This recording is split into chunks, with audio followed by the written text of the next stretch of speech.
ayuda Mati Mejía. ¿Te animás a hacer la oración? Ok, vamos a ver. Padre nuestro, Señor, gracias por este día, Señor, que nos has regalado, gracias por tus bendiciones, por todo, Señor, y también quizás por lo que nos falta, que también nos ayuda a ser fuertes y a depender más de ti. Gracias, Señor, porque ahora vamos a tener un tema que podamos, Señor, también estar atentos, sin distracciones y poder seguir aprendiendo más sobre la metodología y, Señor, sobre nuestro carácter también y sobre todo que es el carácter de tu Hijo, ¿no? Gracias por todo, bendiciones a nuestra hermana Micaela, que va a tener el tema. En el nombre de Jesús, amén. Muy bien.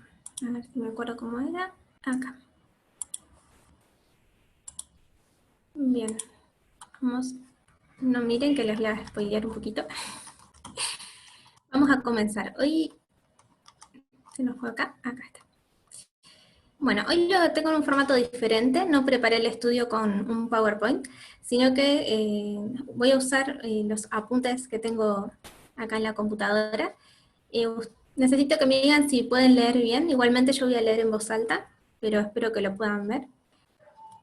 El título de hoy es el que elegí, Alimento a su tiempo. Pero parte de lo que vamos a usar del estudio de hoy es algo que ya estaba agregado al tema que vimos la otra vez de lámparas encendidas, que le voy a hacer un breve repaso. Y yo veo una vinculación, obviamente cuando uno estudia, suele ver lo que ha preparado en distintos temas, distintas temáticas, se acuerda de lo que estuvo estudiando sobre otros puntos. Así que inevitablemente veo unido mi estudio anterior con lo que les quería compartir hoy. Y mi idea era compartir dos vinculaciones, la de lámparas encendidas y una parte de un estudio que había preparado Daniel 12, pero por una cuestión de tiempo, seguramente esto lo dejemos para otro momento, o se los puedo pasar para que lo hagan en su estudio personal. Así que bueno, nosotros, yo les puse ahí, vamos a poner este estudio en contexto. Habíamos visto antes, en el primer estudio de lámparas, que nuestros frutos se dan por lo que el espíritu de mi naturaleza recibe y practica. Nos enfocamos en la práctica, ser luces en el mundo amando a nuestro prójimo de forma tangible, para completar así el círculo que nos une a Dios. Vimos que romper este círculo es caer en egoísmo como lo hizo Satanás. No beber de la fuente de amor es luego buscar el beneficio propio y egoísta. Y lo habíamos visto con una comparación y contraste de quienes bebieron de la palabra de Dios y quienes lo hicieron de Satanás. Primero fue con los ángeles, luego con Adán y Eva, y nosotros repetimos esto que les pasó a Adán y Eva. En la humanidad vuelve a pasar. Depende de qué fuente de vida o la fuente de falsificación tome mi espíritu, se va a ver reflejado en mis actos. Y entonces vimos que no solamente tenía que ver con la fuente de la que recibía, sino hasta lo que yo practicaba. Porque la relación con Dios, en el espíritu la tiene en forma, podríamos decir, como un círculo. Yo debo dar para poder recibir. Mi mente puede crecer más y comprende mejor cuando practica lo que Dios le enseña. Entonces habíamos visto esta idea unida con la parábola de las 10 vírgenes. Vimos que el aceite, nosotros ya sabemos, es el Espíritu Santo, pero lo vimos de una forma distinta. Esta reserva que ellas tenían de aceite, que permitía que pudiesen participar del fuerte pregón, ¿pueden ver el mouse? Pregunto ya que está. Nosotros vimos que había vírgenes, esta parábola es muy conocida, la de las 10 vírgenes, que fueron despertadas. 5 eran prudentes, 5 eran insensatas. ¿Qué marcaba la diferencia entre cada una de ellas? El aceite. ¿Y qué relación tenía con lo que nombramos recién? Que estudiando pudimos ver que esa reserva de aceite la podemos ver como haber practicado o no la justicia de Dios con el prójimo para poder tener una mayor comprensión de su verdad. Por eso está la diferencia entre dos grupos que estaban las dos dormidas, pero unas ya estaban listas y las otras no, por no haber practicado antes lo que Dios les había enseñado. Y lamentablemente para el grupo de las insensatas, el cierre de puertas fue una palabra muy dura que es no os conozco. Y si nosotros vamos a Mateo 25, vemos que encima Jesús dice, ahí será el lloro y crujir de dientes. Y es muy triste. Reflexionamos que nosotros no queríamos esta experiencia para nosotros, queremos ser las vírgenes prudentes. Lo vimos aplicado al segundo grupo, a los levitas. Pero sabemos que por parábola se puede tomar información también sobre nosotros. También repasamos cómo había sucedido de forma literal en la línea Millerita y cómo se aplicaba a nosotros. Acá me gustó aclarar que la reserva de aceite es una experiencia intransferible, es personal, como lo es la preparación. Así que bien, en el tema de hoy vamos a ver esto, la preparación y el punto clave que estamos nosotros esperando y que estamos ya atravesando. ¿Sí? Bien. Acá me equivoqué y se los puse, quedó cortadito, pero bueno, me faltó una fotito. A ver, nosotros, si vemos en la línea general, en la línea de los sacerdotes, sabemos que estamos en un momento de cosecha, ¿sí? Este momento de acá es el momento de cosecha del mundo. Esta sería la línea literal. Supongamos que es el cierre de Puerta de Gracia, de Daniel 12:1, y la segunda venida literal. En fractal, nosotros estamos en esa dispensación, ¿verdad? ¿Dónde estamos parados en esta dispensación? 2019 ya lo pasamos. Ahora estamos en 2020. Lo que viene próximo es la culminación de este tiempo de preparación donde vamos a hacer efectiva nuestra obra. Es el momento de obra. ¿Sí? Entonces, el tema de lo que quería reflexionar es esto. Nosotros estamos acá, atravesando el momento de Concord. ¿Alguno se acuerda qué era Boston, Concord y Exeter en relación a un mensaje? Lo vimos antes con César, creo que el sábado. ¿Qué sería estar en Concord? O estar llegando a Concord.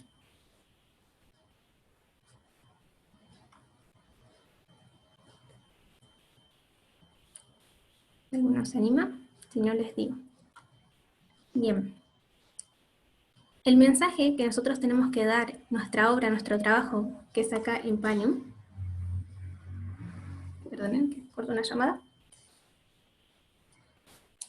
Lo recibimos aquí. Nosotros, el mensaje ya es desellado en lo que es simbólicamente Boston, que sería en Rafia. Va creciendo, llegamos con el aumento de conocimiento, es formalizado en lo que simbólicamente le decimos Exeter, y aquí tenemos el mensaje para dar en Panium. Ustedes pueden ver mi flechita cuando voy señalando, es importante que me contesten esto para una cosita que vamos a ver. Si alguien puede. Yo no puedo ver el chat, así que ahí está. Bien. Sí. Buenísimo, gracias. Bueno. Lástima, se salió una fotito, pero era para agilizar las cosas, no traje la pizarra, pero bueno. Bien, nosotros estamos esperando recibir este mensaje. Si vamos a las líneas, ¿ustedes se acuerdan, ya que no está acá, qué dispensaciones, qué líneas se ponen sobre la nuestra? Que podemos usar de parábola para aprender de nuestro momento. Tenemos, por ejemplo, una, cierre de Puerta de Gracia, segunda avenida. ¿Qué otras líneas tenemos que nos enseñan de nuestro momento? Voy a ver mientras para ponerla. Mientras contestan o piensan. Línea del desierto. Bien, la línea del desierto. ¿Qué sería? Rafia, ¿a qué sería igualado en esa línea?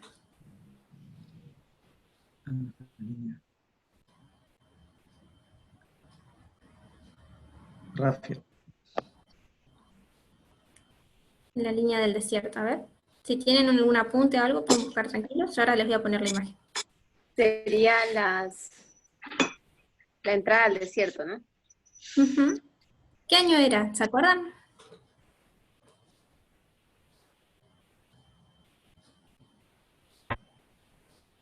Vamos a ver si ojalá que aparezca, lo estoy modificando desde otro dispositivo.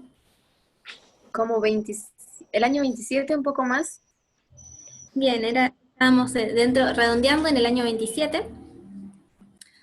Y lo que sería la segunda avenida, o en nuestra dispensación Panium, en esa línea, ¿qué sería igualado? Estamos hablando de Jesús en el desierto. Empieza en Rafia. ¿Cuándo empezó su ministerio público? Con la limpieza del tabernáculo, del templo. Muy bien, la primera purificación del templo. Bien, otra línea, la que nosotros teníamos antes de que se abra la luz sobre esta. Esa es la que está diciendo Solange y que dijo Mati, viéndonos como Cristo, ¿sí? 30 años de ministerio, empieza el 27 con el bautismo y termina esa dispensación con la purificación. Como movimiento, ¿qué entraría entre Rafia y Panium? Igual, viendo la línea de Jesús.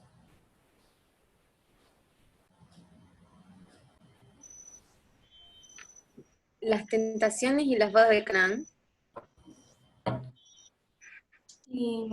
Esa ya es la que acabamos de decir, la del desierto, 27 a purificación. En el medio tenemos los 40 días de acá, lo que sería 2019 a 2020, ¿sí? De Boston a Concord tenemos, acá, se los voy a poner. Ahí ya está, buenísimo, apareció. Miren, acá está. Tenemos, cierre de Puerta de Gracia, Segunda Avenida, es una línea que nos sirve para tomar información, ¿sí? La que decíamos recién del desierto, 27, primera purificación. Y la línea, si vemos con la línea de Jesús, pero como movimiento, tenemos la crucifixión y esta sería la llamita que quise poner del Pentecostés. ¿Está bien? Y vemos varias coincidencias en estas líneas porque obviamente son correctas, entonces nos pueden enseñar una sobre la otra. Por ejemplo, tanto en la crucifixión como en la tentación del desierto tenemos un 40, que en la Biblia, en distintos lugares, y hasta lo vamos a volver a ver ahora, desde lo que le pasó a Israel, fue un tiempo de preparación. Moisés estuvo 40 años preparándose, los israelitas estuvieron 40 años en el desierto, iban a estar 40 días, pero se transformaron en años. Jesús los preparó a los discípulos 40 días después de la crucifixión para que estén listos en el aposento alto para recibir el Pentecostés. Y Jesús pasó 40 días en el desierto para prepararse. Bien, todo esto antes de llegar al momento en el que hay un aumento de conocimiento con el mensaje que se va a dar. Depende para quién y qué obra iba a realizar. Entonces quiero invitarlos a que vayamos de todas estas líneas a ver la de Jesús. Vamos a ver sobre la línea de Cristo del desierto qué información podemos obtener que nos sirva para Concord, lo que estamos por atravesar. Vamos a ver que tenemos una advertencia importante. Algunas cosas ya las hemos hablado, ustedes las han nombrado varias veces, pero me interesaría que lo hagamos compilado y profundizando un poquito, cavando con la Biblia, viendo que esa información estaba también. Vamos a unir algunos versículos conocidos con estas ideas que ya se hablaron en los campales de hace poquito. ¿Está bien? Bueno, voy a poner las pilas así no se nos pasa el tiempo. Bien, entonces los invito a que miremos sobre las la historia de la experiencia en el desierto con las tentaciones. Por una cuestión de tiempo no les voy a poder compartir todas las citas del deseado, pero realmente es tan rico lo que hay en el capítulo de la tentación y la victoria, que si no lo han leído, pónganse a leer porque es muy muy bueno. Nosotros vamos a tomar solamente los apuntes de lo que leí de ahí, para hoy, porque hay más cosas que podemos ver. Bien, vamos a abrir la Biblia en Mateo 4.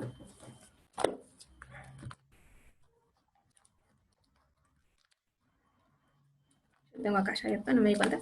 Voy a usar de acá. Vamos a ver sobre la tentación de Jesús. Y acá tenemos una cita del Espíritu Profecía. ¿Pueden llegar a leerla del tamaño que está si no la agrando? ¿Hay algún voluntario que quiera leer esta cita? Perdón que hay ruido en la calle. ¿Puedes agrandarla un poquito, por favor? Sí, por supuesto. Gracias, mija. A ver. ¿Así se ve? Si no, lo agrando más.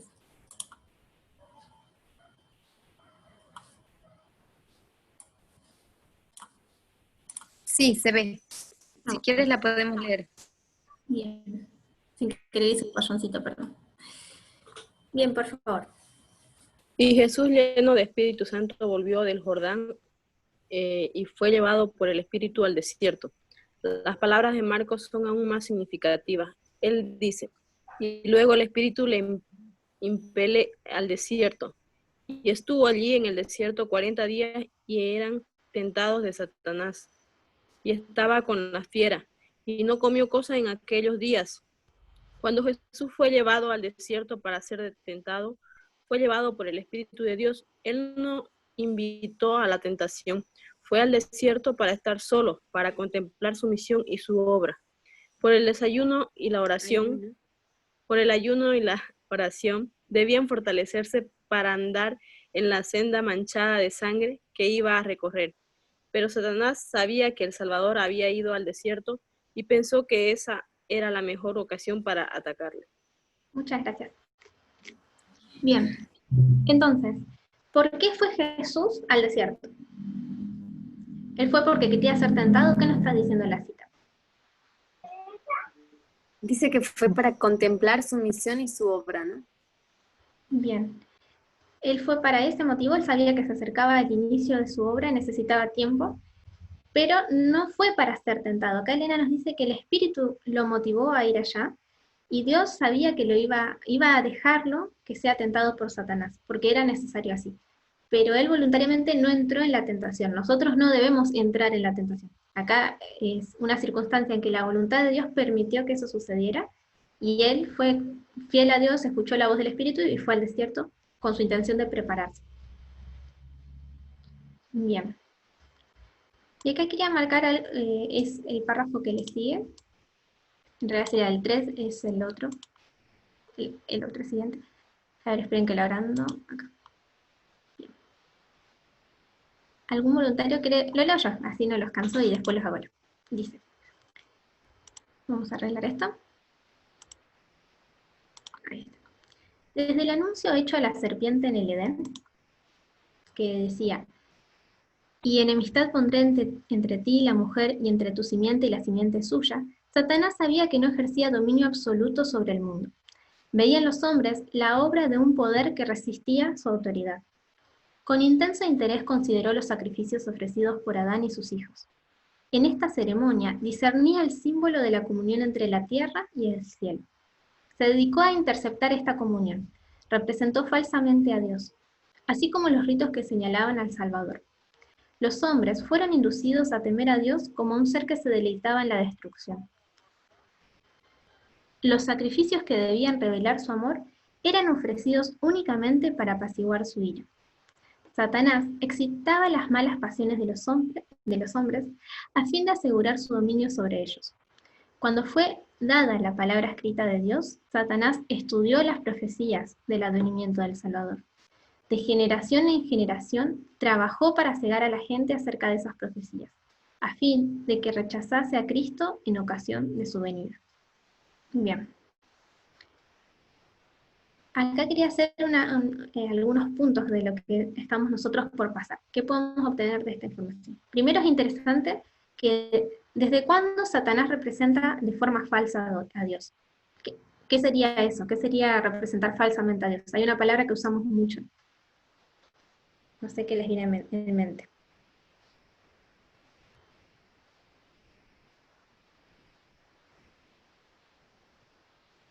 A mí me viene en mente la palabra falsificación. Hay un mensaje de falsificación que ya comienza desde cuándo. Dice que desde el principio, ya cuando vio lo que hacían Adán y sus hijos, en lo que Dios les había dado como una representación de la redención que podían tener, él ya comenzó a trabajar, porque era muy inteligente, él entendía perfectamente rápido los planes de Dios, y quiso trabajar en desdibujar a ese Salvador que ellos estaban preparándose a recibir. Trabajó desde siempre en todas las generaciones del pueblo de Dios, y logró con éxito que un porcentaje muy grande de los judíos rechazase a Jesús cuando fue su venida. Lo mismo está haciendo él hoy para lograr que nosotros la humanidad, rechace todo lo que tiene que ver con la segunda venida de Cristo. En este caso, primero Jesús vino de forma personal, pero antes de que Él vuelva a venir de forma personal por segunda vez, Él dará a un remanente de su pueblo, que nosotros sabemos que es el Elías, ¿sí? Los sacerdotes, con los levitas, que den un mensaje al mundo. Entonces Satanás, lo mismo que hizo antes, está haciendo ahora, para que así como no recibieron a Jesús y lo rechazaron, rechacen al Elías. ¿Está bien? Bien. Entonces quería enfocarme en esto, en que desde el principio, no solo desde el momento de que estaban los sacrificios de Adán y sus hijos, sino incluso antes, ya desde mucho antes, empezó estas dos fuentes de información: la verdad de Dios y la falsificación de Satanás. Empezaron en el cielo con los ángeles, cuando Satanás empezó a mentir sobre el carácter de Dios. tiene que ver esto con lo que estábamos diciendo al principio? La victoria que tuvo Jesús, que ahora la vamos a analizar, en el desierto, tiene mucho que ver con estas dos fuentes de información. ¿Cómo Jesús pudo apoyarse en la fuente de la verdad? ¿Por qué rechazó la falsedad de Satanás? ¿Cómo la reconoció? ¿Por qué nos importa a nosotros esto? Porque es el momento, como acabamos de decir, que estamos por atravesar. ¿Sí? No sé si puse la otra imagen, creo que, bueno, quedó hasta ahí. Pero nosotros estamos por pasar Concord, que es paralelo al momento de la victoria de Jesús, cuando Él recibe el pan.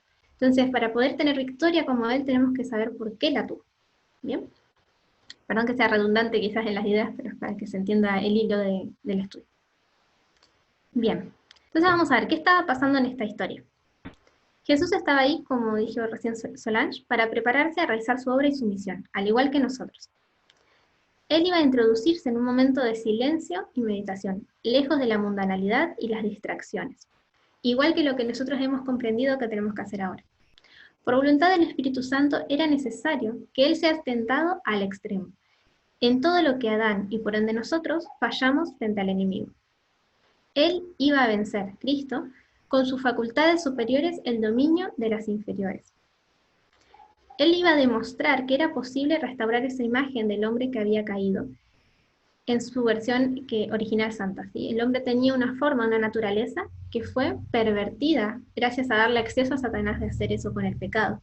Pero Jesús iba a mostrar que aún así era posible, con la forma en que nos encontramos, vencer, y más adelante, ¿sí? En el momento de los entendidos, en el momento de los 144.000, de Daniel 12:1 en adelante, sea restaurada realmente esa imagen. De ahí en adelante, más en más, de forma completa, hasta llegar al nivel que Dios quería con nosotros.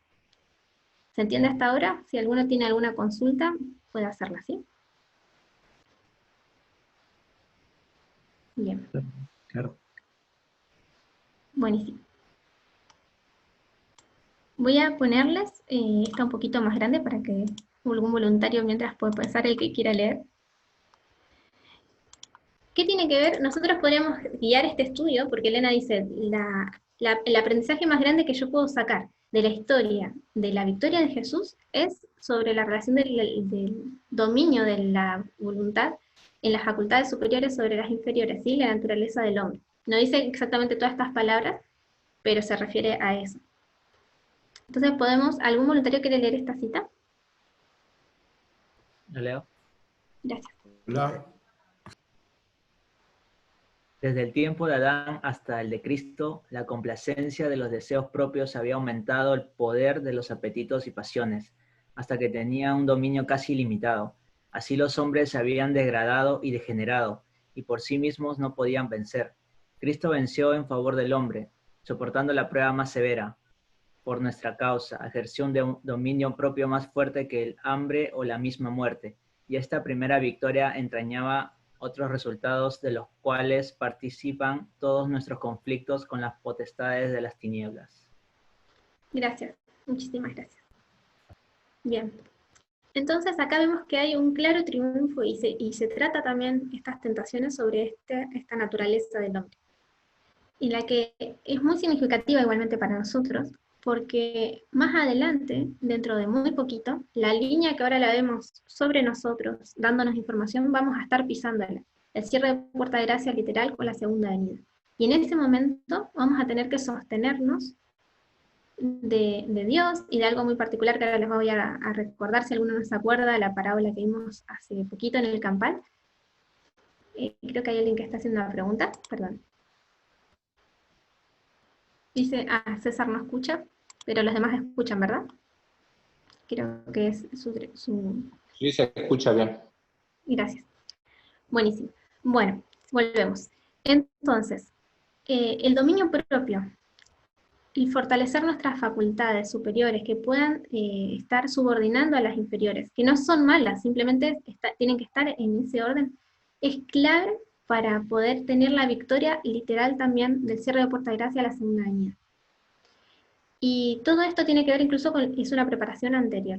No es que yo mágicamente, en el momento de prueba, tengo que ahí ejercitar por primera vez estas facultades de esta manera como lo hizo Cristo. Esto viene desde antes. Y Jesús, así como triunfó en el Getsemaní y logró vencer en ese momento, sabiendo todo lo que iba a pasar, y pudo atravesar el momento de tinieblas desde la crucifixión en adelante, Él lo tuvo que hacer primero en el desierto, ¿sí? Y es este momento. Entonces nosotros, si queremos llegar a ese lugar, queremos ser de los 144, en nuestro momento del desierto, ¿sí? Que está en parábola ahora, tenemos que triunfar.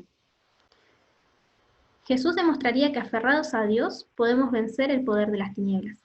Solo debemos ejercer nuestra voluntad desde el primer momento. De esta manera el Espíritu hallará la fuerza no humana del Espíritu de Dios. Esto, aclaro, acá todo lo que no está con citas son mis propias anotaciones, que para agilizar, porque normalmente hablo mucho y me voy de tiempo, lo anoté. Así que no son citas, pero están tomadas de ideas de haber leído el desierto. Satanás quería vencer a Cristo y todo el plan de redención en ese encuentro. Si Cristo fallaba ahora, o sea, en el momento del desierto, si nosotros fallamos ahora, tampoco podemos cumplir nuestra misión más adelante. Es vital el momento de triunfo en este instante, en este tiempo de preparación. Y encima la urgencia, por eso quería compartir este mensaje, aunque lo hice hace mucho y es viejito, se nos acaba el tiempo de preparación. Entonces es muy importante, ¿sí? Bueno, vamos a leer entonces Mateo 4, vamos a verlo, si no vamos a leerlo ahora todo. 4 del 1 al 11, ténganlo ahí abierto, vayan mirando. ¿Qué nos dice cuando leemos Mateo? Bien, ¿alguien quiere leer Mateo 4, 1 y 2?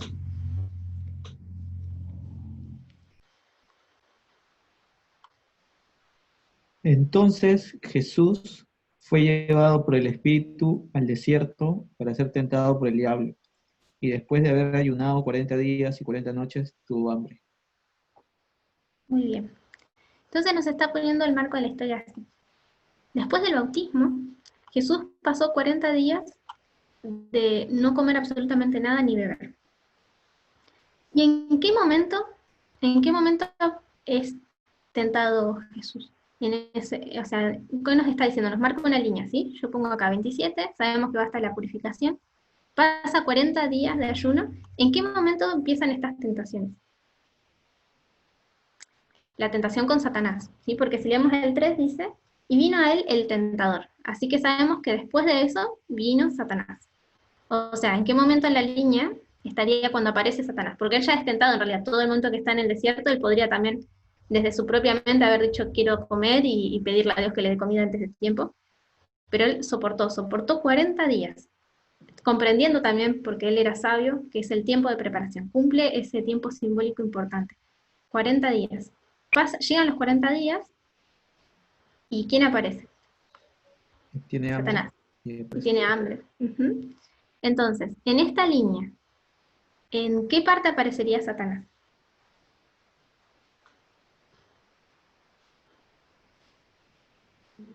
¿Puedo? ¿Sí? ¿Quién está en la... César. A ver, no sé, tú me corregirás, pero desde el inicio, desde el 27, justo después del bautismo. Bien. ¿Cómo lo ves vos? ¿Cómo sería que está después del bautismo? O sea, justo en el inicio del bautismo sería Boston, porque, o sea, el relato bíblico es que Cristo se bautiza y enseguida el Espíritu lo lleva al desierto. Y en el desierto, que son estos 40 días de ayuno, él es tentado por Satanás. Al final de estos 40 días, entonces desciende el ángel con el pan. Bien. Podremos verlo así. Ahora, cuando leemos la palabra en la Biblia y en el Espíritu de Profecía, perfectamente Satanás puede haber estado acosándolo, y de hecho lo estuvo, desde siempre, desde que nació. De hecho lo dicen, no puse todas las citas porque sería largo leer todo el capítulo, los 3 capítulos, bautismo, tentación y victoria, Sí. ¿no? Dice que desde su nacimiento Jesús, como nunca nadie, obviamente Satanás lo trató de no solo matar, sino de hacer que caiga, de que peque, constantemente. Y también más en este momento de preparación. Así que no es un error decir que está desde el bautismo. Pero el versículo que dice, el 3, 4:3, y vino a él el tentador y dijo, y empezó a hablar con Jesús. Cuando leemos el espíritu de profecía, ¿de qué manera se apareció el tentador y empezó a hablarle a Jesús? ¿En su mente o estaba presencialmente?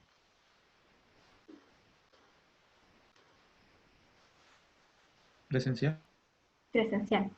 Estaba presencialmente, ¿y de qué manera se aparece a Jesús?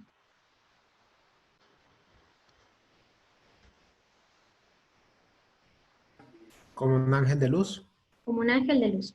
Otra vez vemos de vuelta falsificación, que estábamos hablando de eso. Él se aparece como un ángel de luz. Acá lo puse. Y dice Elena que él le engaña. Acá en la Biblia nos da la información de que empieza a hablarle y le dice que haga algo. Y nos dice es el tentador. Entonces uno se imagina, como a veces representan erróneamente algunas películas o series, que era un ángel oscuro que lo empieza a hablar de forma tentadora, sugestiva, o sea, dando a entender claramente que era alguien malo. Pero en realidad acá Satanás usa todo su poder y la posibilidad que aún tenía para verse lo más parecido a lo que él era antes. Obviamente no podía, pero trató de imitar lo que era un ángel de Dios. Y viene como mensajero de Dios. Y directamente le habla a Jesús. No había forma, desde la palabra de Satanás, que estaba disfrazado como mensajero, que Jesús pudiera saber que no era un mensajero de Dios. ¿Ustedes alguna vez han visto un ángel de Dios? Imagínense que se les aparezca algo que es glorioso y que parece un ángel, y les trae un mensaje. Y si prestamos atención, aparece después de los 40 días, dice que después de los 40 días, o sea, acá. ¿Sí? Está cerquita de acá. No está realmente aquí, porque aquí es el momento del pan verdadero, pero está muy cerquita. Se cumplen 40 días y aparece este ángel. Es una falsificación lo más perfecta posible. El ángel, Satanás no aparece el primer día, el segundo. Él sabe que Jesús entiende la palabra, podríamos decir, nosotros entendemos las líneas, y entonces trata de aparecer lo más parecido de cuando realmente iban a aparecer los ángeles de Dios. Casi unos instantes antes, literalmente fueron unos instantes antes. Y le trae un mensaje, y le dice que ya no era, acá corrijo, ya no era necesario que sufriese, que Dios es un Dios misericordioso, no quiere que Él esté pasando tanto sufrimiento, no es necesario, ya fue aceptado, ya vieron todos que Él pasó hambre, pasó sed, ya está. Entonces le dice, leemos en el 3, di a Dios que estas piedras se conviertan en pan. ¿Sí? Esto, si lo analizamos, es muy astuto y muy peligroso para nosotros. Acá Cristo detecta algo de lo que Satanás le dice, que le hace darse cuenta que este no es un ángel de Dios. Porque en el momento habían pasado 40 días, podía ser que ya Dios le traiga el pan. Pero hay algo de lo que dice este ángel, supuestamente, que se da cuenta que no es realmente Concord, no es el pan que él estaba esperando. No sé si lo entienden a dónde voy. Bien. ¿Puedes repetir esa parte, perdón? A Concord. Nosotros habíamos dicho, ¿sí? El mensaje lo tenemos desellado acá. ¿Se acuerdan que el 27 dijimos recién que era como rayo? ¿Sí? En parábola. Acá está sellado un mensaje. Ahora para no repetirte un estudio, pero lo vimos con César también, y lo vimos un poquito con la parábola de las 10 vírgenes en el otro estudio anterior. El momento en que un mensaje se desella, podemos llamarlo Boston. Boston en honor a la línea literal de los milleritas, cuando el clamor de medianoche empezó ahí, literalmente en Boston, Estados Unidos, por Samuel Snow. El mensaje siguió creciendo, este aumento de conocimiento se dio en Concord, un momento de reunión, donde el mensaje es notado, ¿sí? Y en Exeter, el mensaje, literalmente la línea millerita, y nosotros lo hacemos por aplicación en parábolas en las nuestras, el mensaje es formalizado, es comprendido. Ahora hay que decidir. El mensaje está expuesto. Esto es la formalización del mensaje. Acá. ¿Bien? Entonces, y después viene el cierre de puerta de gracia, donde este mensaje que habíamos visto, en vez de mover las manitos, les pongo acá. Este mensaje es dado públicamente. Entonces Jesús, así como nosotros estamos esperando esto, Él también. Él fue a prepararse al desierto. Sabía que tenía que esperar 40 días. Él no sabía lo que le iba a guardar, pero la voluntad de Dios fue que el Espíritu que hizo que sea tentado, permitió que Satanás lo acosara. Dice Elena que estaba lleno de la gloria de Dios desde el bautismo, pero lo dejó solo como un humano más cuando entró en el desierto, porque tenía que pasar esta prueba. Él sabía que este momento ya tenía que llegar, el momento en que Dios le tira pan y un mensaje. Literalmente comida, a Jesús estoy hablando, ¿no? Literalmente comida y un mensaje. Eso sería concord para nosotros. ¿Se entiende ahí? No sé si quizás di más información y se mezcló. Si no, no hay problema. ¿Puedo? Bien. ¿Puedo? Sí, sí, César. Ah, me gustó mucho lo que tú estabas hablando sobre la falsificación. A ver, entonces, pudiéramos interpretar que esto sería una especie, o sea, las tentaciones de Satanás vendrían a ser una falsificación del mensaje del liberalismo social que apoya el movimiento. ¿Pudiera verse de esa forma? Y de hecho, igualmente, o sea, esa sería una conclusión, pero la iba a comentar también, que era un poquito lo que estábamos hablando en tu estudio, que lo hemos visto antes, y no solo eso, quería no solo ver esa preocupación, pero sí, buen punto, era un poquito lo que quería desarrollar más adelante. Esa es parte del mensaje de falsificación. Pero ahora, para poder aplicarlo a nosotros, vamos a usar bien la metodología, que es primero ver lo literal, vamos a ver la historia de Jesús. Pero muy bien, la aplicación es la que tenían antes. Entonces, en la historia literal, Jesús sabía que se acercaba el momento del pan, lo que nosotros llamamos concord. Él iba a recibir un mensaje, el aumento de conocimiento, que en realidad ya estaba sellado acá. Y Satanás hace, como dijo recién César, un mensaje de falsificación, ¿sí? En ese momento la falsificación era: yo vengo de Dios, y Dios dice que vos ya podés comer. Así que esas piedras se conviertan en pan. Pero la forma en que lo dice Satanás lo delató. Él dijo: si eres hijo de Dios. Y no lo dijo como una afirmación, lo dijo como una prueba. A ver si sos hijo de Dios, hace que esos panes se conviertan esas piedras, perdón, se conviertan en pan. Y ese si eres, delataba, ahí está la palabra, de trago, delataba una insinuación de incredulidad. Entonces Satanás a propósito formuló así la palabra. Si lo hubiese dicho de otra manera, podría, no sé si se hubiese excusado, pero Satanás utilizó esas palabras para que si Jesús las tomaba, él estaba pecando, porque él estaba diciendo que tenía que probar que era hijo de Dios, convertir esas piedras en pan, y estaba mostrando que no creía en Dios entonces. No necesitaba una reconfirmación. Perdón, me estoy adelantando, pero vamos a verlo así. Si no, siempre al final termino hablando, y la idea era hacer estos apuntes para ser más directo. Vino Satanás a él como mensajero, engañando que ya había terminado el ayuno, que no era necesario que sufriera, y que Dios estaba satisfecho y podía comer. Pero como dice Elena, su carácter se delató en sus palabras. Si eres, muestra desprecio, desconfianza a Dios y a su palabra. Tengan en memoria esto, porque cuando lo veamos aplicado a nosotros, tenemos que hacer un simbolismo. Acá era puntualmente desconfianza a Dios y a su palabra. ¿Por qué? Porque ya había una confirmación divina. Si vemos en Mateo 3, que es la historia del bautismo, que ustedes buscan en su Biblia, ¿de qué forma Dios había confirmado que Cristo era su Hijo? ¿Se acuerdan? En el bautismo. ¿No baja la paloma? En realidad no sabemos si es una paloma literal, pero baja, como está diciendo, no sé si era Mati y Raimundo, el Espíritu Santo, ¿verdad? En forma de paloma. Pero pasa algo más. La voz de Dios. Exacto. Jesús es glorificado. Entonces ya había una confirmación divina clarísima. A ver, voy a ver en el chat. Sí, ahí está. Entonces, porfa, para no hacerlos esperar, si ven que hay un mensaje en el chat, me avisan y lo leemos, ¿sí? De alguien que no haya podido hablar.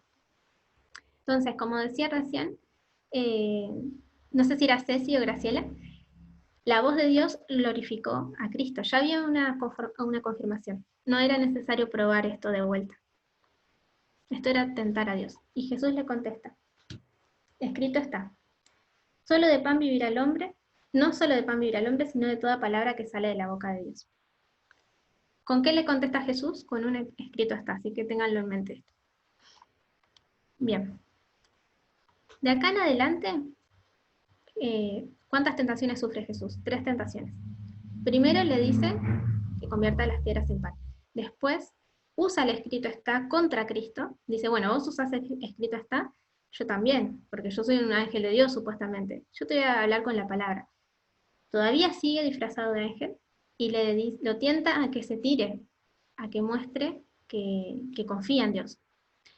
Como dando a entender, yo no quise decir que desconfiabas de Dios, quiero que muestres a todos, sabiendo que está viendo desde el cielo y que todos son testigos, que vos confías en Dios. Tírate de este risco para mostrar que es así. Y Cristo le vuelve a contestar con un escrito está. ¿Sí? Y después viene la tercera tentación. En este punto es muy interesante que nos dice Elena que ya no tenía sentido, entonces Satanás se quita el disfraz de ángel de luz y demuestra quién es. Y lo trata de seducir a Cristo con darle su poder. Dice, está bien, sí, me descubriste, yo soy Satanás. Pero ¿sabes qué? Si vos te postrás a mí y me adorás, puedo darte todo el mundo. Y le muestra un mundo no real, porque le muestra toda la gloria supuesta que tiene la mundanalidad, ocultando todas las miserias. Bien. Voy a aumentar esto y si hay algún voluntario voy a pedir que lo lea. Bien. ¿Algún voluntario quiere leer esta cita? Es sobre la importancia que ahora vamos a ver sobre cada. ¿Puedo? Uh-huh. Dice, muchos consideran este conflicto entre Cristo y Satanás como si no tuviese importancia para su propia vida, y para ellos tiene poco interés, pero esta controversia se repite en el dominio de todo corazón humano. Nunca sale uno de las filas del mal para entrar en el servicio de Dios sin arrostrar los asaltos de Satanás. Las seducciones que Cristo resistió son las mismas que nosotros encontramos tan difíciles de resistir. Le fueron infligidas en un grado tanto mayor cuanto más elevado es su carácter que el nuestro. Llevando sobre sí el terrible peso de los pecados del mundo, Cristo resistió la prueba del apetito, del amor al mundo y del amor a la ostentación que conduce a la presunción. Estas fueron las tentaciones que vencieron a Adán y Eva y que tan fácilmente nos vencen a nosotros. Bien. Antes de seguir, ¿alguno les llama la atención algo de esto que acabamos de leer? Voy a tratar de ponerlo todo junto, así lo pueden ver. Esperen un segundo.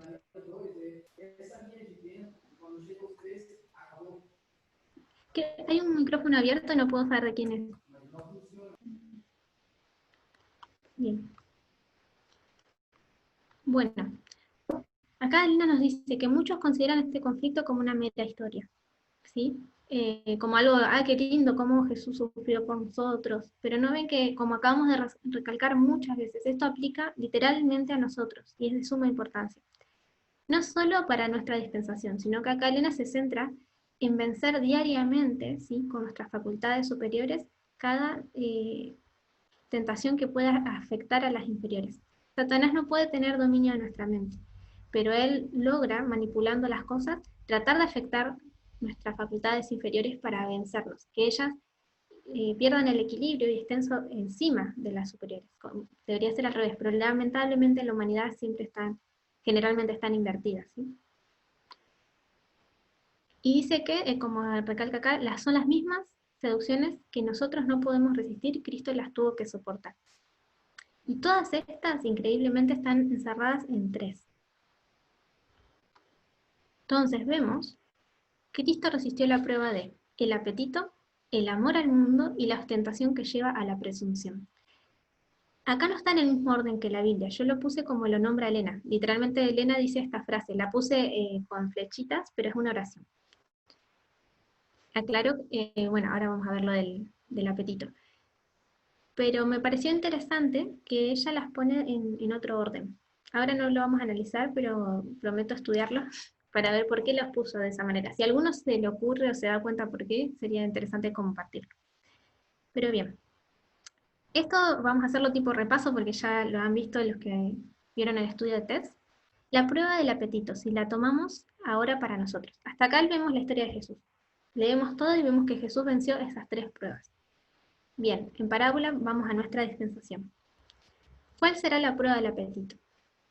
Si leemos dice que hizo la sugerencia, hace que las piedras sean pan. Bien, ¿alguno se acuerda qué puede simbolizar esto? ¿Qué son las piedras? En simbología, acá estamos literal, así que tenemos que ir a simbólico. ¿Qué son las? ¿Mensaje? ¿Mensaje? Supuestamente habían dicho como que las piedras era el mundo, la gente.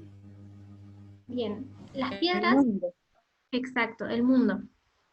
Me olvidé y no anoté, no les anoté, no se las puse acá, así que prometo le voy a poner, en algún momento cuando se pueda subir el video, le voy a poner en los mensajes las citas que acá no puse todas dónde están, y también dónde está la prueba de que las piedras son los gentiles, ¿sí? El mundo. Bien.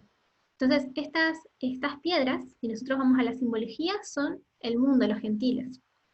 Y Satanás dice, hace que estas piedras se conviertan en pan. En simbología, ¿el pan qué es? Un mensaje. Un mensaje. Entonces, si nosotros interpretáramos esta parábola, la podríamos ver como que una de las tentaciones es tomar algo que está diciendo César recién, un mensaje que no sea del movimiento, que no sea del pueblo de Dios directamente, sino en vez de esperar, como hizo Jesús, a que llegara su momento, tomar un mensaje del mundo, ¿sí? Y después le sigue, en el orden cronológico de cómo fue la historia, sigue la ostentación que lleva a la presunción.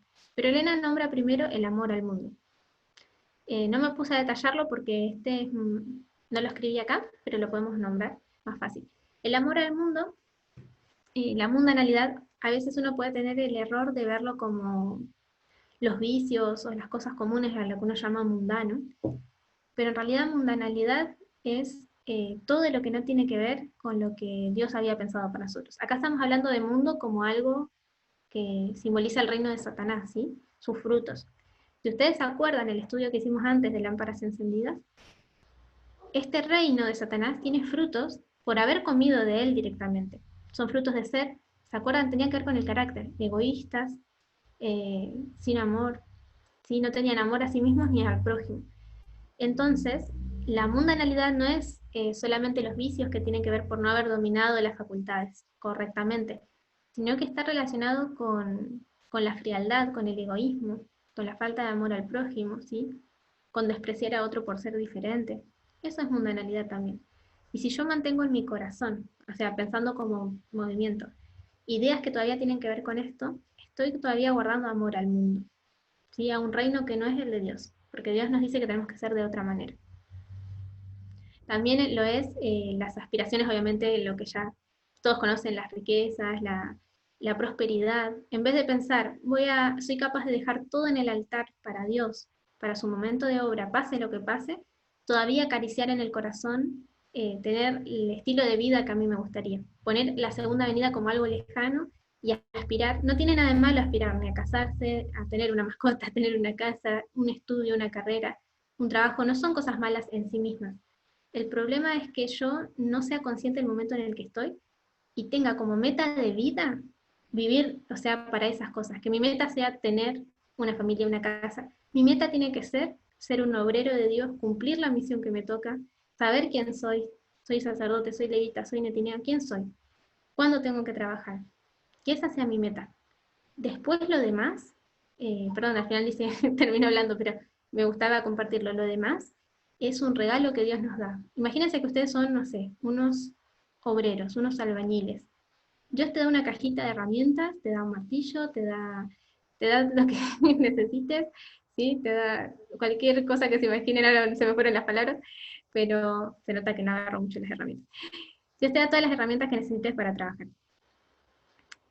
Y son, encima lo que hace, más lindo todavía. Esas herramientas, Él, porque es amoroso y es así de maravilloso, hace que las disfrutes. Por ejemplo, el casarse, el tener una pareja, el tener una familia, Él hace que sea algo que sea deleitoso. Comer. ¿Por qué comemos? ¿Para vernos bonitos, para sentirnos bien? No, el fin debería ser estar fuerte para trabajar para Dios. Después voy a disfrutar en la segunda venida en adelante, pero ahora el tiempo es corto, yo quiero trabajar. Entonces, como la obra está antes, incluso esas cosas lindas que Dios nos quiere dar, podemos darnos cuenta si no nos toca, si nos toca hacerlo distinto, si tenemos que cederlas o soltarlas. Cristo sabía que la alimentación debe ser correcta, como la hacía Daniel, por ejemplo. Pero si la obra iba primero, él tuvo que sacrificarse ayunando, no durmiendo, ¿sí? No sé si se entiende la idea. El amor al mundo es poner primero esas bendiciones, esas ideas, antes de nuestra hora. Perdón el ruido. Bien. ¿Alguien quiere decir alguna pregunta ahora? Aprovecho para silenciar.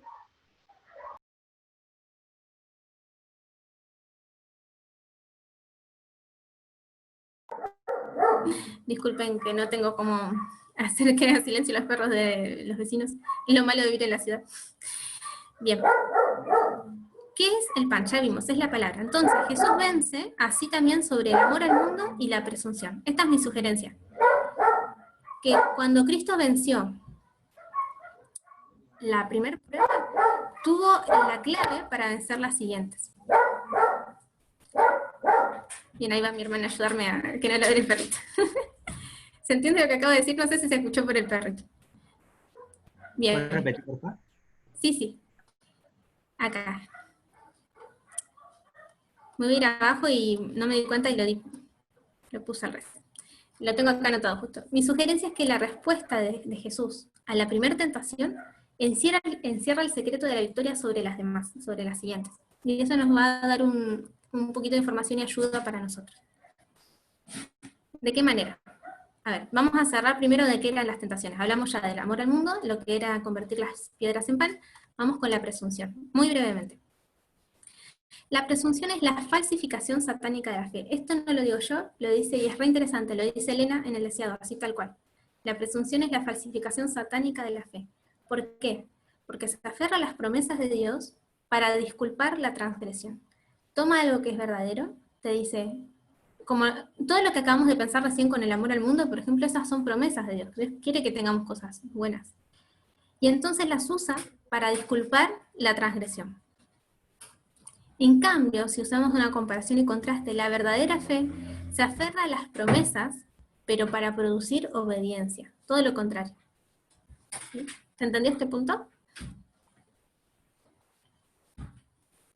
Bien. Entonces, como dijimos, en este conflicto vimos dos fuentes de alimento. Micaela, perdón. ¿Será que sí me puedes aclarar la diferencia entre la verdadera fe y la falsificación de la fe por medio de la presunción? Por favor. Lo que está acá en este cuadro. Sí, por favor. Básicamente repetir lo que dijiste, Mica, por favor. Dale. Eso, perdón. El pecado de presunción. Nosotros vemos que lo que Satanás quería hacerle hacer a Jesús cuando le dice, ustedes pueden leer acá, en el versículo del 5 al 6, ¿sí? 4, 5, capítulo 4 de Mateo, 5 al 6. Pueden seguir leyendo mientras yo les hablo. Satanás les dice a Cristo que se tire del pináculo del templo para mostrar que es un hijo de Dios y que todos los ángeles van a correr a salvarlo, porque era cierto. Pero Cristo le responde, no tentarás a Dios. Dentro de poco vamos a ver una enseñanza importante sobre esto. Acá Elena nos dice, este pecado es ostentación. Decir, bueno, yo soy hijo de Dios, entonces Dios me tiene que cuidar. Estoy tomando una promesa. De hecho, le cito una promesa. Dice, a tus ángeles mandará, ¿sí? Para que cuiden de ti, parafraseando. Entonces acá ella dice, la presunción es una falsificación. ¿Por qué? Porque toma las promesas, se aferra a las promesas verdaderas, para disculpar la transgresión. Yo agarro una promesa para poner una excusa a algo que hice mal, o hacer algo que no es correcto.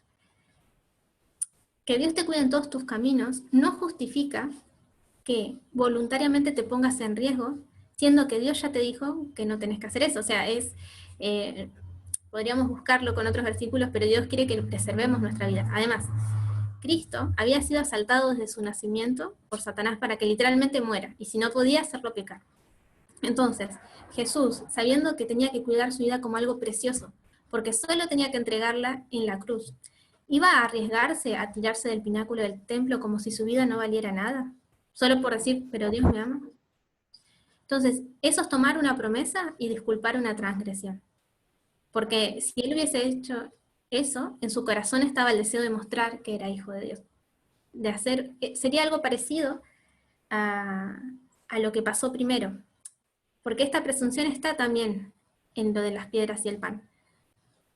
El decir, de vuelta, muéstrenme que yo soy hijo de Dios, si ya tuviste la confirmación.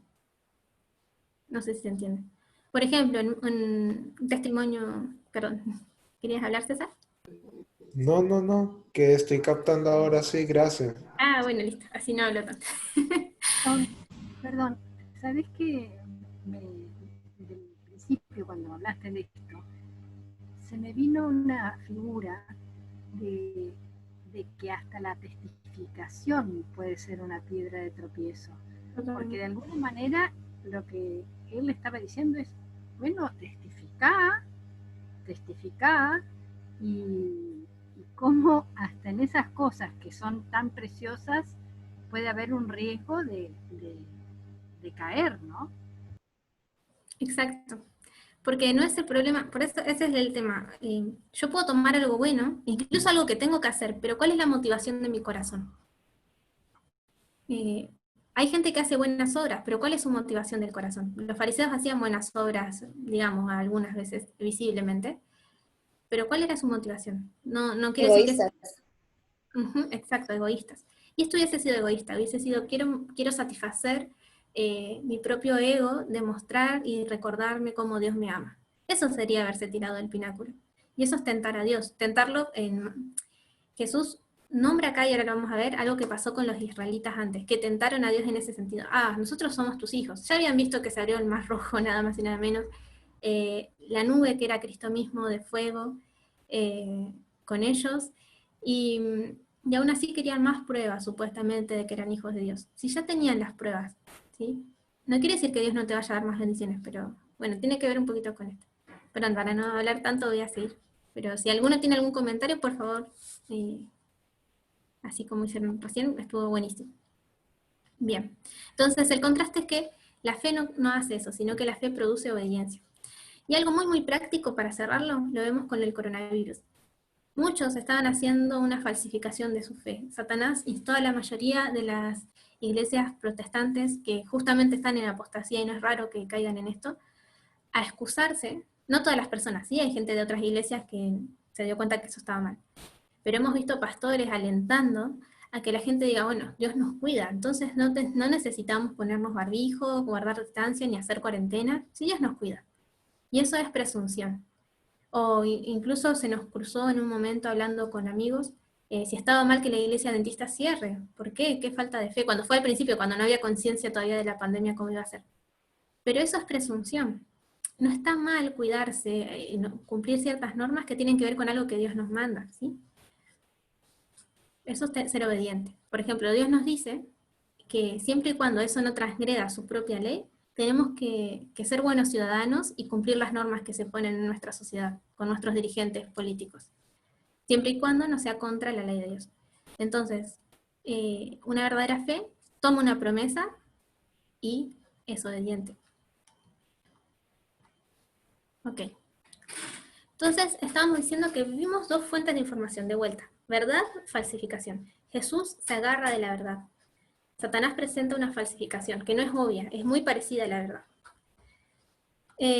Porque acá puse uvas silvestres. No sé si nos va a dar el tiempo de hacer una aplicación interesante sobre la obra de falsificación.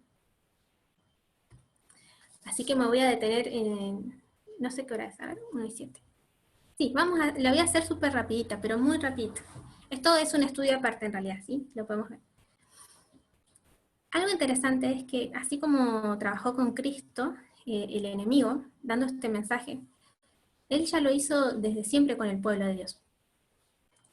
Me voy a ir acá.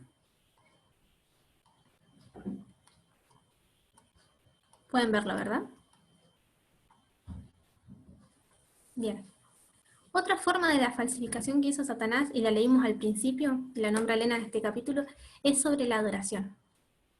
Y esto sería llevarnos ya para otro lado, así que solo vamos a tomar una enseñanza. Acá les pongo qué significan. Cuando vean esto naranjita es obra, el verde es salida espiritual, el bordó salida literal y la línea de reformas de cautiverios. En el Israel antiguo, ¿sí?, el pueblo de Dios salió de cautiverios 3 veces. Primero de Egipto, de Babilonia y de Roma. Tanto en Egipto como en Babilonia fue una salida literal, pero en Roma fue una espiritual. Podemos después, si cuando tenga ganas, compartimos el estudio del análisis de por qué se dieron estas cosas así, pero fue de esta manera. Fallaron y hubo éxito. Uno de los motivos de la falla, como ya sabemos y lo vimos en el estudio, del toro Apis es porque ellos tenían una imagen equivocada de Dios. Lo mismo que acabamos de leer recién al principio del estudio, es lo que hizo que fallara un pueblo completo.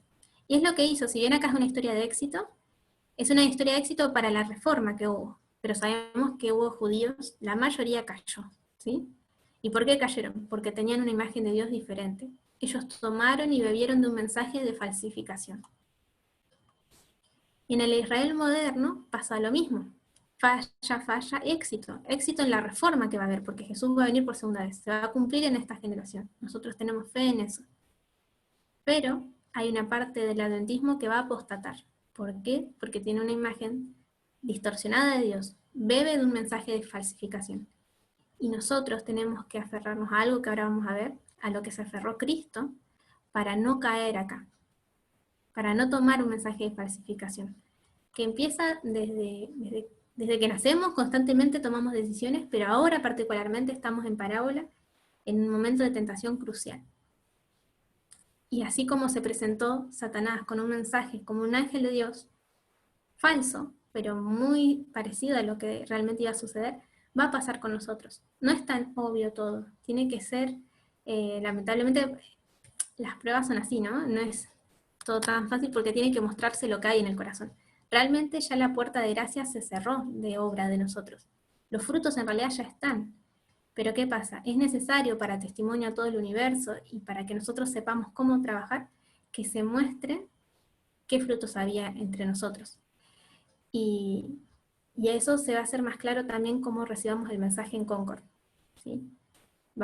Esto nos sugiere la historia de que va a haber un mensaje falso. No sería raro eso. Nosotros estamos esperando el aumento de conocimiento verdadero. Pero tristemente, y esto es importante que oremos, puede haber un aumento de conocimiento falso, un mensaje de falsificación. Y tenía que ver un poquito con lo que hablaba César, esto del libertinaje, ¿sí? El tomar las promesas de Dios, tomar de su palabra y transgiversar algunas cosas de forma que no es lo que Dios decía. Bien. ¿Me entienden hasta acá la unión de estas dos ideas? Perdón que lo salté de un estudio a otro. Sí. Sí, se entiende. Buenísimo. Sí, se entiende. Muchas gracias, Mica. No, por favor. Bien. A ver acá, si no me voy. Vamos con el mensaje de verdad. El mensaje de falsificación da uvas silvestres. ¿Por qué? Este también es otro estudio, pero les voy a compartir brevemente a qué le llaman uvas silvestres. Esto viene de la parábola de la viña de Isaías 5 y también de Mateo, si no me equivoco, 26. Lucas, ahora tengo que buscarlo, perdón. Que es también la parábola de la viña que toma Jesús. Cuando nosotros vamos a la palabra, en la palabra de Dios aparece uvas agrias, uvas silvestres, varias veces refiriéndose a los frutos que producen sus hijos. Yo entonces les voy a decir brevemente, porque esto lo podemos hacer un estudio, ¿qué son las uvas agrias? Cuando nosotros leemos en la palabra, nos dice que las uvas agrias es la maldad, porque ahí está hablando que, por ejemplo, en Jeremías, dice que cada cual morirá por su propia maldad. Los dientes de todo hombre que comiere uvas agrias, esos tendrán la dentera. Entonces usa una parábola para decir que el que come uvas agrias, o sea, el que practica la maldad, es el que va a tener las consecuencias, ¿se entiende? Así como la usa Jeremías, también lo cita Ezequiel. Dice, los padres comieron las uvas agrias, y los dientes de los hijos tienen la dentera. Ese era el refrán que había antes. Pero Jehová establece un nuevo pacto. Ya no va a ser así. Cada uno, dice, tendrá que responder por sus propias acciones. Entonces, si nosotros, avanzáramos en este estudio, vamos a ver que estas uvas agrias, o sea, la maldad, Ezequiel la relata de esta manera. Como un ladrón, como derramar sangre, comer sobre los montes, violar la mujer del prójimo, al pobre y al menesteroso oprimir, no devolver prendas, alzar sus ojos a ídolos, hacer abominaciones. Entonces, cuando vemos en la palabra estos frutos, que igualmente ya lo hemos dicho, es medio redundante, tienen que ver con el trato al prójimo. Y en el estudio, avanzando un poquito, repasando también un poco lo de la primera parte de lámparas, nosotros sabemos que esto vino de lo que yo tomé. ¿Tomé de Dios o tomé de Satanás? ¿Sí? La adoración correcta, por ejemplo, lo que Satanás falsificó, se lleva de dos maneras. Tenemos una interna, no visible, es el amor a Dios en el corazón, y una manifiesta, una visible, las obras para Dios. Por ejemplo, en la historia de recién de Jesús, él en su corazón era fiel a Dios, pero era manifestado de forma visible en esta tentación. Para nosotros, para los que eran testigos en ese momento, era necesario que sea así. Bien. Me voy a ir porque si no este es un poquito largo, así lo uso de ejemplo. Entonces el mensaje de falsificación trae uvas silvestres, como dice Isaías 5, que Dios destruye su propia viña, deja que sea hollada, porque en vez de dar el fruto, el buen fruto, da uvas silvestres, o sea, da algo que él no plantó. En cambio el mensaje de verdad, si yo tomé la fuente verdadera, va a dar buen fruto. Jesús venció porque no entró, dice Elena, en debate con Satanás. Él contestó con un escrito está. Así que como les había dicho, mi sugerencia es que con este escrito está el primero, encierra un poquito la victoria de las demás. Esta es una cita de Elena. Dice, Jesús se negó, ahí les estoy dando antes de tiempo, perdón, se negó a salir de la senda de la obediencia, dice Elena, porque él sabía que aventurarse afuera es garantía de que caeremos nosotros. O sea, acá estoy parafraseando para nosotros hoy. Elena dice que Jesús, cuando Satanás le presenta la primera tentación, se niega a salir de la senda de la obediencia. Desde el primer momento, no entra a debatir, no entra a mostrarle yo ya sé quién soy, yo soy el Hijo de Dios. Él le contesta con un escrito está. ¿Por qué? Primero, ¿por qué cayó Eva? Y también cae después Adán. Ella se sienta a conversar con alguien que ya sabe que le está trayendo un mensaje falsificado. Y eso es peligroso. Nosotros no tenemos que dar lugar al enemigo de ninguna manera. Hay que poner una barrera cuando detectamos que no es de Dios. Y él directamente no debate, contesta con un escrito está. Y me parece muy interesante que Elena lo ilustra como una senda. O sea, hay un camino, Jesús no cayó de ese camino. Quizás ya lo vieron porque sin querer lo puse en la respuesta. Pero, ¿a qué le sugiere? Si ahora lo vemos, esa fue la historia literal, vamos a nuestra aplicación. No salirse de un camino para poder distinguir un mensaje verdadero de uno falso. ¿A qué les hace recordarse? Quizás, una senda, un camino.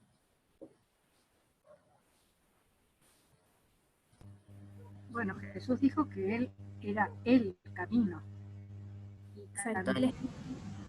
Por medio de alguno de sus profetas, no recuerdo cuál, que dice que no te salgas ni a derecha ni a izquierda, sino que vayas siempre por el camino.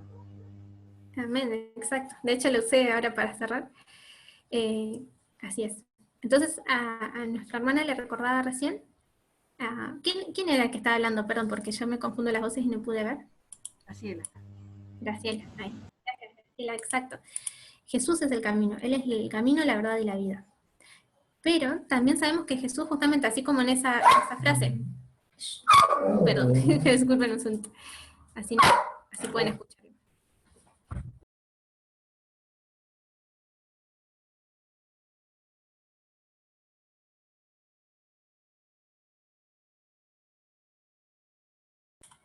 Acá estoy, perdón, estamos con un problema técnico. Bien. Jesús nos ilustra que Él mismo representa más de una cosa. Lo que está relacionado consigo mismo, por ejemplo, la palabra podemos saber también que es Jesús. Él dice, yo soy la vida, yo soy el camino, yo soy la verdad. Entonces yo quiero sugerirles que estas sendas son las líneas, ¿sí?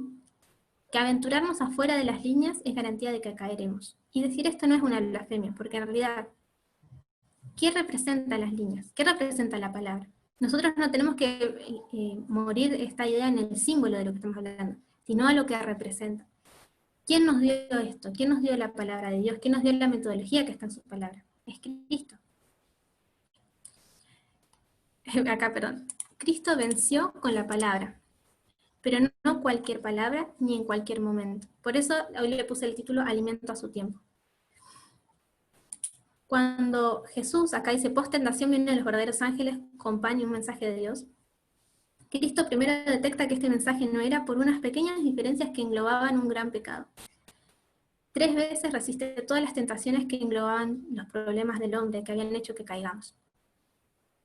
Y cuando termina esta tentación, cuando Él sale victorioso, vienen los ángeles de Dios a asistirlo, porque él palidece y desmaya casi hasta morirse, le traen agua, comida, y dice Elena que le traen un mensaje de Dios, que Dios estaba satisfecho, un mensaje, no sabemos qué le habrán dicho, pero dice que era un mensaje de amor y satisfacción por lo que él había logrado.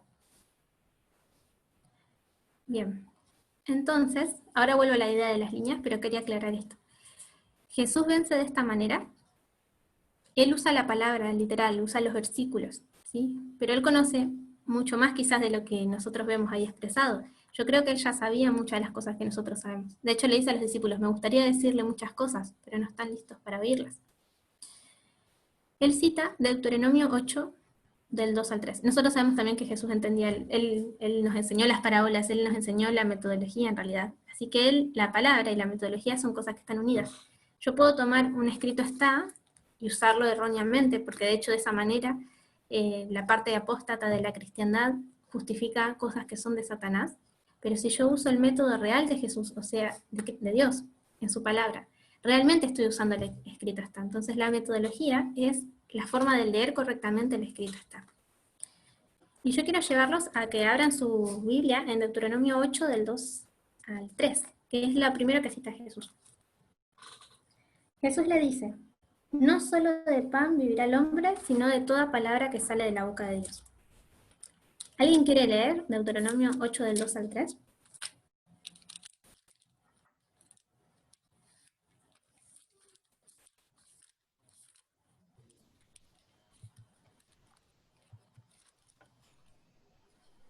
¿Leo? Dice, y te acordarás de todo el camino por donde te ha traído Jehová tu Dios estos 40 años en el desierto, para afligirte, para probarte, para saber lo que había en tu corazón, si habías de guardar o no sus mandamientos. Y te afligió y te hizo tener hambre y te sustentó con maná, comida que no conocías tú, ni tus padres la habían conocido, para hacerte saber que no solo de pan vivirá el hombre, sino de toda palabra que sale de la boca de Jehová vivirá el hombre. Perfecto. Entonces, él se acordó de esta promesa. Él relacionó los 40 años del desierto de Israel con lo que él estaba haciendo, y él sabía que Dios sustentó al pueblo en todo momento, que no se iba a olvidar de él. Lo que me parece interesante es que, y eso lo voy a estudiar, no sé cómo usarlo todavía. En realidad el maná estuvo durante los 40 días. Al día 45 tiene relación ahí, no queda 40 exacto. Pero cómo está, si uno leyera la historia, pareciera que pasa el tiempo de prueba, porque dice Dios que los llevó para probarlos y ver qué había en su corazón, qué frutos hay, que sea manifiesto. Recién vimos esto, ¿no? A ver si está acá, creo que está por acá. Acá. Que los frutos de lo que hay están en el corazón de forma no visible, pero se pueden manifestar por obras. ¿Y cuándo es manifiesto esto de forma más clara? En los tiempos de prueba. Entonces Cristo es llevado para ser probado, así como fue Israel. Acá Dios les dijo que los llevó intencionalmente, para ver qué había en tu corazón. ¿Vas a guardar o no mis mandamientos? Quiero saber esto. En realidad él ya sabía que iba a pasar, pero era necesario este testimonio para este juicio universal, ¿sí? De la misma manera, nosotros ahora, quizás es más silencioso, pero no lo vemos. Estamos pasando ese momento de preparación, y va a ser manifiesto si guardamos o no sus mandamientos. Lo que hablaba César recién, de un mensaje que se está levantando del libertinaje, está desechando literalmente los testimonios. Tenía unas citas pensadas, pero se va a hacer largo, que habla sobre desechar los testimonios. Literalmente hablando del espíritu de profecía, de las reformas que tienen que ver con la alimentación, con todo lo que sabemos. Que viendo como presentó Mati hace poquito, lo podemos ver en líneas perfectamente que las reformas no cambiaron. Han cambiado otras cosas, ha aumentado la forma del conocimiento para saber leer ciertos aspectos, pero hay cosas que son pactos eternos, que estuvieron desde siempre. Esos testimonios no los podemos desechar, son mandamientos. Y es interesante que en esta historia lo muestra como te afligió, te hizo tener hambre y después te dio maná. Y me parece muy interesante que en Deuteronomio dice, comida que no conocías tú ni tus padres la habían conocido. Entonces, si yo lo tomo, esta historia literal, lo pasa, simbología de lo que estamos hablando, nosotros vamos a recibir, en el aumento de conocimiento vamos a notar algo que no habíamos visto nunca antes, ni siquiera nuestros padres. ¿Sí? Y este pan que es recibido a tiempo, porque si él comía el de Satanás era un pan que no era el momento, por eso no puedo tomar pan de las piedras. Yo no puedo ir a movimientos externos y tratar de tomar de ahí sus enseñanzas. Nosotros sabemos que es un momento de estar conectados con el mundo, de informarnos, de buscar la buena corriente de información en cuanto a noticias de lo que está pasando, pero otra cosa es beber de verdad de una fuente externa.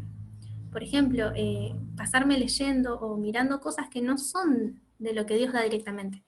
Por más que tenga parte de verdad, si el mensaje no está completo, innecesariamente meto ideas en mi mente con prejuicios o preconceptos que pueden causar problemas cuando llegue el mensaje, ¿sí? Por eso tenemos que esperar el pan a su tiempo. Concord es el pan a tiempo. No sé si alguno tiene un comentario mientras, ahora ya casi cerramos. Quizás, no sé si fui redundante.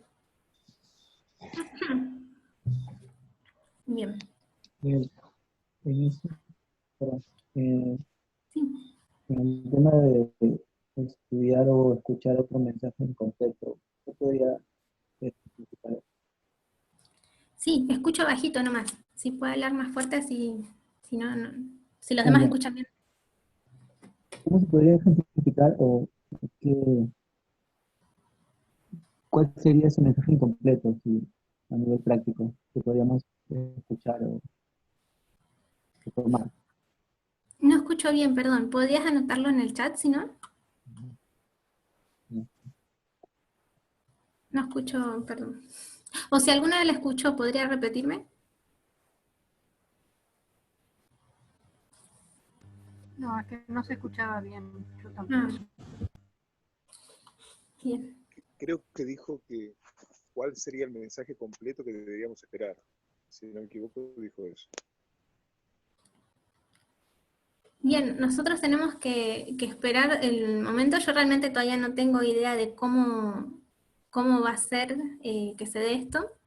Realmente no lo tengo, quería descubrirlo, por eso me puse a estudiar. Pero lo único que puedo ver hasta ahora es tener cuidado porque cerca de Concord va a aparecer un mensaje muy similar, aparentemente, de lo que estamos esperando. Algo que hasta incluso puede ser que Satanás, no sería raro, trate de usar, entre comillas, ¿sí?, las líneas contra nosotros, porque acá lo que hacía era usar el escrito está contra nosotros. Usaba una forma errada de... Sí, ahí está, era eso. Entonces, yo puedo hacer líneas, pero eso no quiere decir que estén bien hechas. Yo tengo que comprender completamente la metodología, que la palabra no tenga contradicción entre sí. Y creo que cerca de eso va a haber algo raro, no sería extraño, o que ya esté, que yo no tengo conocimiento. Lo poco que he escuchado veo que tiene que ver con desechar los testimonios, tomar cosas del mundo y mezclar el mensaje nuestro con uno que no es nuestro. Y algunas cosas quizás parecen inocentes, parece, bueno, ¿qué problema hay con que alguien cambie su estilo de vida? Pero un poquito lo que les quería compartir, que eso ya sería irnos a otro estudio, un poquito de mentira leuda de forma que lleva frutos de perdición muy grandes. Si Jesús hubiese accedido a alguna de estas tentaciones en ese momento, él no hubiese, dice Elena, podido seguir adelante con la obra. Era un momento crucial acá. Por eso se fue también a prepararse. En el inicio de su obra tenía que cumplir correctamente las cosas. Igual no sé si se entiende lo que estoy diciendo. Yo no tengo respuestas para todo, obviamente.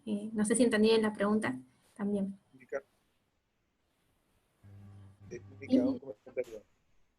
Recién, cuando uno ve las distintas dispensaciones, podemos saber que recién en Exeter es cuando uno puede asegurar cuál fue el mensaje. O sea, en Boston se abre un mensaje que recién se comienza a recibir en Concord, y en Exeter, que la formalización es, se ve el mensaje completo que se abrió en Boston. Entonces, nadie puede decir el mensaje de Concord fue tal hasta que no llegue a Exeter. En Exeter podemos decir, bueno, fue este periodo hasta este periodo, fue este mensaje que se abrió. Así que bueno, estamos esperando qué es lo que vaya a hacer. Si uno mira la dispensación anterior, que fue 2018 y 2019, que se abrió la formalización con TES, nadie hubiera imaginado todo el mensaje que se abrió en 2016, que era Concord. Entonces, hay que esperar.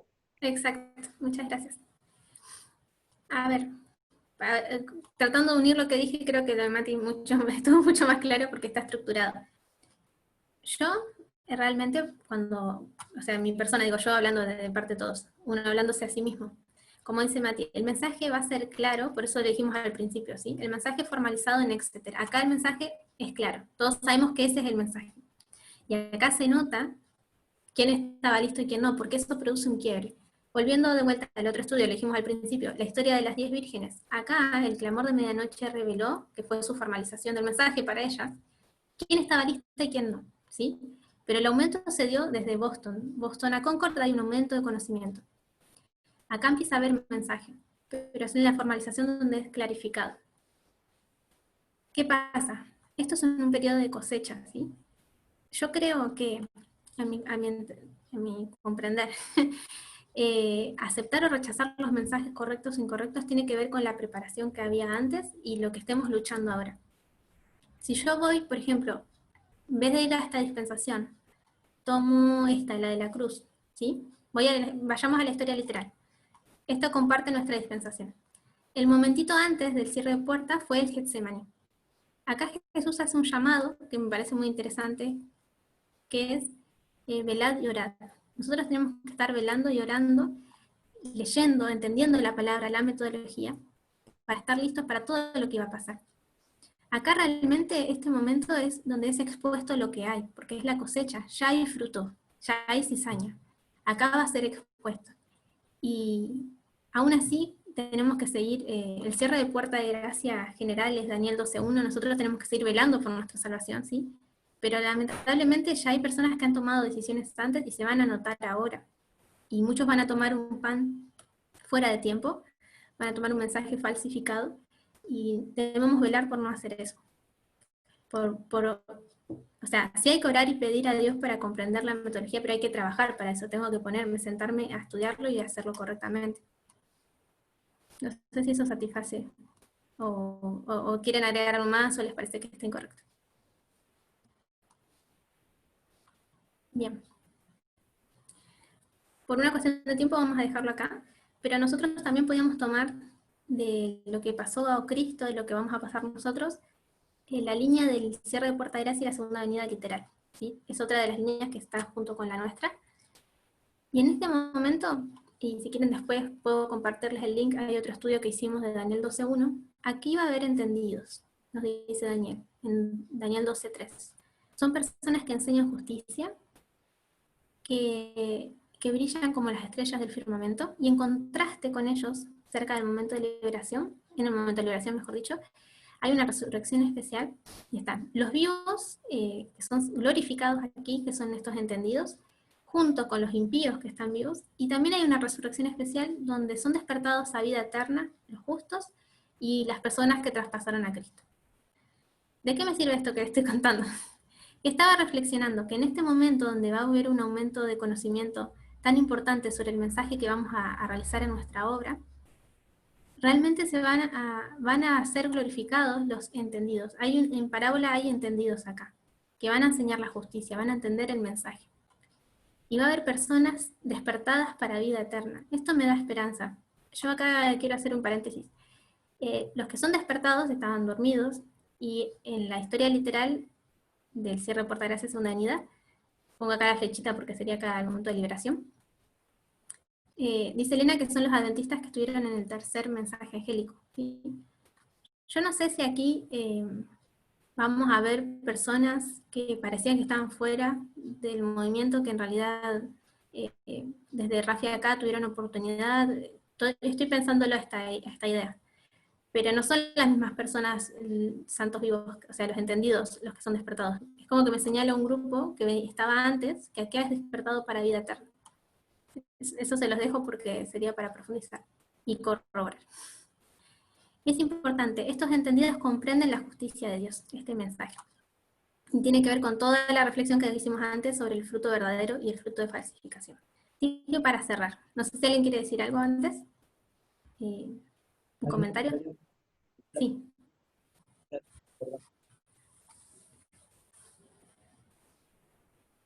¿Sí?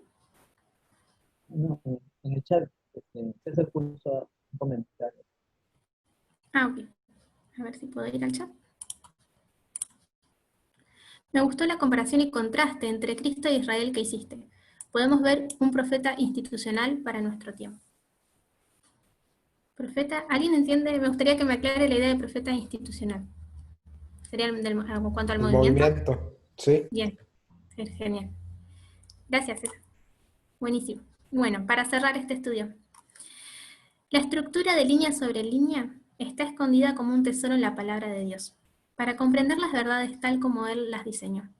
Jesús es el camino, la verdad y la vida.